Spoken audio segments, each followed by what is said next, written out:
నేను మీ ముందు నోరు తెరిచి మాట్లాడుతున్నందుకు నన్ను క్షమించండి. ఇప్పుడు మీరు అడిగారే, పెళ్ళయ్యి కొద్ది రోజులు కూడా అవ్వకముందే పరువు గడప దాటి స్టేషన్కి ఎక్కిందని. నిజంగా నేనేమీ చేయలేని నిస్సహాయ స్థితిలో ఉండిపోవాల్సి వస్తుంది.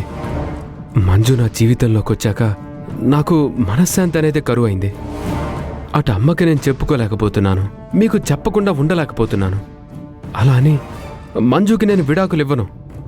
ఇవ్వకపోతే మనశ్శాంతిగా కూడా ఉండలేను.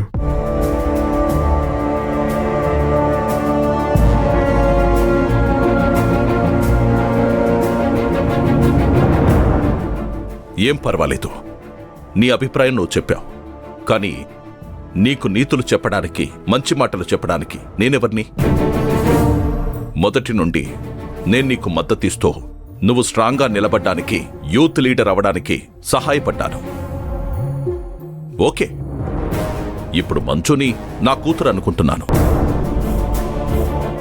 మంజుకి నీ ఇంట్లో ఎలాగైతే చోట్లేదంటున్నావో నా దగ్గర కూడా నీకు చోటుండదు.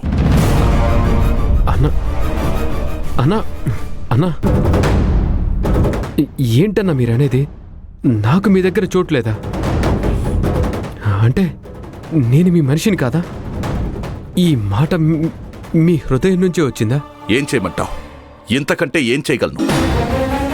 నీకు నువ్వే ముఖ్యమైపోయావు.